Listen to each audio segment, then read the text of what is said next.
Bonjour, je m'appelle Pierre-Olivier Ferré, je suis coordonnateur de la restauration et chef au Jardin de Métis.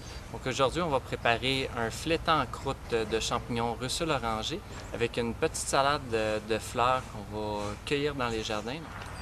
Pour la petite salade qu'on va déposer sur le flétan, on va commencer par cueillir les fleurs de requête pour amener un petit goût de noisette, un petit goût piquant à notre salade. Un point négligé de la requête, la requête monte rapidement en fleurs, souvent. Donc, cette partie-là est très intéressante, méconnue par les gens. On a une petite saveur sucrée, on a tout le goût de la requête à l'intérieur. Et en plus, ça va donner un petit look intéressant. Donc, simplement de cueillir les petits doucement pour conserver les boutons fleuraux pour la prochaine cueillette.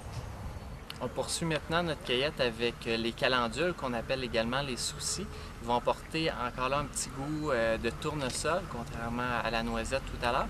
Ils vont également apporter beaucoup de couleurs à notre salade et ça pousse en abondance. Plus qu'on récolte la calendule, plus qu'elle va produire de boutons fleuraux et de fleurs. Donc c'est très agréable pour agrémenter nos salades. Donc, après les calendules, les fleurs de requête, on va ajouter une petite touche d'acidité dans notre salade. Donc, on va aller chercher le bégonia. Bégonia, on a des notes qui ressemblent beaucoup à l'oseille, très acide comme une fleur. Et en même temps, on va apporter un petit jus.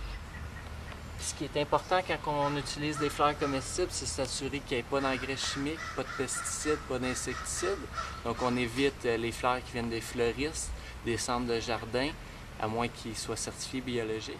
Donc maintenant, on continue avec la capucine. La capucine va nous apporter un goût poivré qui va très bien avec les poissons. Donc on va prendre quelques fleurs et ici on va prendre également quelques feuilles, des petites feuilles qui sont délicieuses.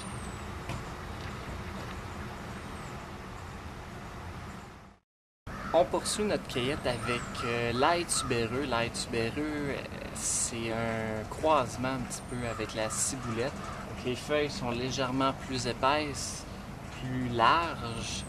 Le goût se rapproche beaucoup de l'ail, mais sans l'arrière-goût de l'ail et la force de l'ail. On voit que les boutons fleuraux sont bien formés, les fleurs sont en train d'ouvrir. Donc, on veut se garder des fleurs pour les prochains jours, donc on cueille uniquement les fleurs qui sont vertes. Une fois la cueillette terminée, il faut maintenant laver les fleurs pour retirer les petits insectes, les petites impuretés qu'on peut avoir. Donc on fait juste ajouter une petite cuillère à thé de vinaigre à l'intérieur de l'eau froide. Ensuite, on vient simplement tremper les fleurs délicatement. On retire l'excédent d'eau, puis enlever les petites pétales qui ont moins d'intérêt et les insectes qu'on retrouve à l'intérieur. Nos fleurs sont maintenant lavées. On peut continuer notre recette. Donc, on termine notre salade. On fait simplement mélanger l'ensemble de notre cueillette. On défait les pétales des calendules, les pétales des capucines.